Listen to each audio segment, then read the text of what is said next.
Hey you guys, this video is going to talk about the subject that ain't nobody talking about, the UBI, which stands for Universal Basic Income. And this video is going to give you details of what it's about. So stay tuned. So I think universal basic income is a better solution than the hodgepodge of different intrusive programs that we have now. And I say, you're right. Let's make sure they can live. Let's give them universal basic income. And if they want to get a job at $3 an hour, because that's how you get experience, in Europe, in Germany, if you serve an apprenticeship, you're making $2 or $3 an hour. After 2 years, you have enough experience, you can now get a job that makes $30 an hour. So it's an education. So to me, universal basic income that's given without strings, we take the money that we're spending now, which is enough to give at least $12,000 per poor people. So you take the amount that we spend, divide it by the number of Where are we taking that from? Well, all of these different subsidy programs. Oh, so all of the subsidy programs then go to... So we including Social Security. So we eliminate all those. Yeah. Use that money to give everyone a universal basic income. That we're about to go into another revolution, which is going to be a shared economy and technological revolution. And that all sort of plays into, I suppose, basic income and just the way technology is, just, iPads are replacing people at McDonald's. This is just a fact. It's interesting. So Mark Andreessen in November 2011 wrote a piece for the Wall Street Journal in which he said software eats the world. And what he meant was that software is to service jobs as robots and automation are to production. So we're used to thinking of factories as being a transformation from a bunch of people putting stuff together to machines putting stuff together. And it's more efficient, but it means there's fewer jobs.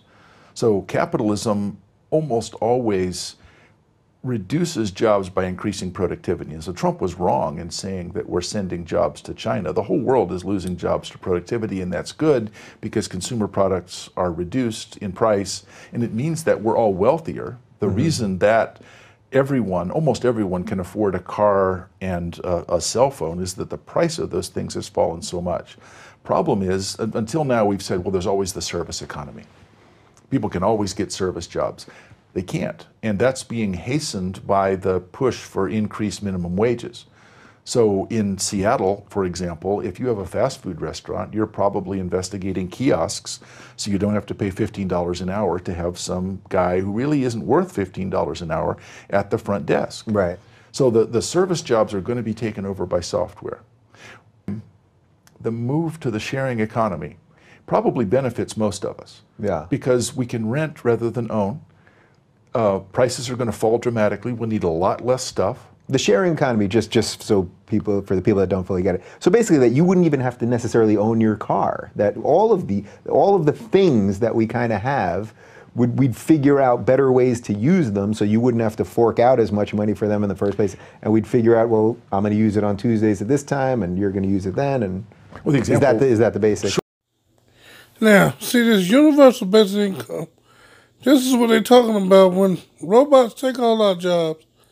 There ain't going to be no jobs. And they give it a date of 2030, but that's half of that. So about 2025. And all of the big people are involved. If you look at this thing, they already launching programs and trying to give everybody 500 in certain cities right now. Just to test. But, this here is what they think. Especially, and since I live in the United States, per 100 people, it only take one robot to do that job. And so, they are testing these programs in places like Hawaii. They done already passed laws to start this in Hawaii, the first state in the union. Then you'll see it later on in the video that California is going to do it next year. And so it's going to happen. But this is not, we should have been watching people when they were developing this technology, because just like they didn't want clones, they should have said, well, we don't want AI. We don't want nothing to replace us or take our jobs. But I guess we can't cry over spilled milk now because now it's being implemented. And like I say, it's just to bring us to a one world government.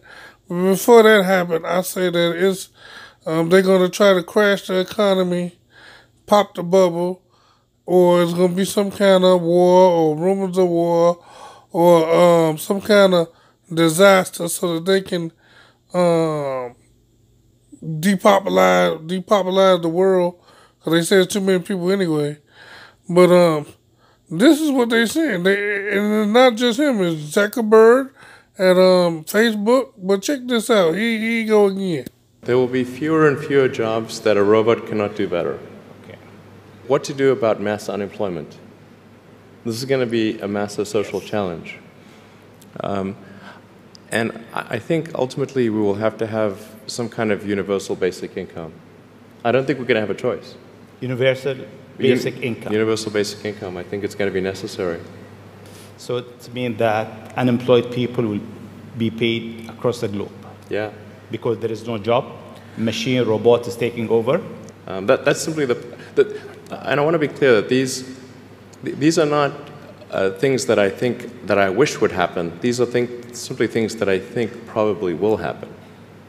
And if my assessment is correct and they probably will happen, then we need to say, what are we going to do about it? And I think some kind of a universal basic income is going to be necessary. Now, the output of goods and services will be extremely high.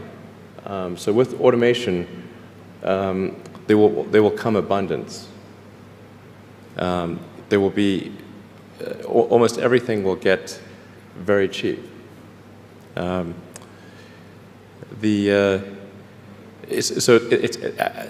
think the biggest. I think we'll just end up doing a universal basic income. It's going to be necessary. The harder challenge, much harder challenge, is how do people then have meaning? Like a lot of people, they derive their meaning from their employment. So if you don't have, if you're not needed, if there's not a need for your labor, how do you, what's the meaning? Do you have meaning? Do you feel useless? That's a much harder problem to deal with. And you see what I'm saying? It's more than just him. It's Zuckerberg saying it. You know, it's Stuart Butterfield. It's a whole lot of they beginning to try it out in certain places. You know, they're gonna give in Europe and all that. But check this out. I do think there's a pretty good chance we end up with a universal basic income or something like that due to automation. I'm not sure what else one would do. There's, you know, but that's kind of, I think, what would happen. And you know, people have time to do other things and more complex things, more interesting things. So they have more leisure time. And then we got to figure out how we integrate with a world in the future with advanced AI. I think that's going to be one of the toughest. Maybe so it's like the technology revolution that's taking place today is sort of like the industrial revolution that took place 200 years ago. And I'm more charismatic than Stossel 1.0. Something like that will happen at some point. The current issue of Reason is titled Hi Robot, and it's optimistic. It says robots come bearing coffee and sex, and we should welcome our artificial brethren. Peter Suderman covers technology for Reason, and he welcomes it. But emerging technology specialist John Havens says we should not welcome our new robot overlords. Overlords? Humans, for instance, have finite capabilities. So for work and automation, for instance, we can only work 60, 70 hours a week. We have to make a decision. Are we going to choose human workers or machines? Yeah, Peter, that does scare people. The robots are better now. When the Stossel 2.0 robot takes my job, I and a lot of other people will have nothing to do. Well, I think that that's something that a lot of people worry about, but I don't think that it's something that we should be worrying about. I don't see robots as overlords. I see them as our partners, and in some cases, our tools. But if they're taking my job, he's not my partner. Here's how the great philosophers who write The Simpsons with this issue. These are robots. You will train them, and they will replace you. I give you permission to shake your fists in anger twice. Replacing us with robots, it's heartless and despicable. This will happen to plenty of people, and not all will find jobs. This is a different era. For one thing, the GDP for the past couple of years has said that the wages are not increasing around the world. So this is something that's unique. The second thing is that a lot of people are saying this time it's different. It is. Well, Moore's law is this idea of accelerating returns with computer technology. So the fact that we're replacing so many jobs with machines, and then to say that, well, there'll be more jobs created. The other thing that I have to always... NBC claims pharmacists, lawyers, drivers, astronauts, store clerks, soldiers, babysitters, sports writers. Yeah, creative industries. The two things I always wonder are, A, who's going to pay me when my job, so when Stossel 2.0 takes over, who writes you a check? And then secondly is, how do you have a sense of purpose when you don't have any more work to fill your day? And so, it's been planted out there. They're beginning to test it now. Next year, California is going to try their little basic income. So, let me know what y'all think, man. This is just some information.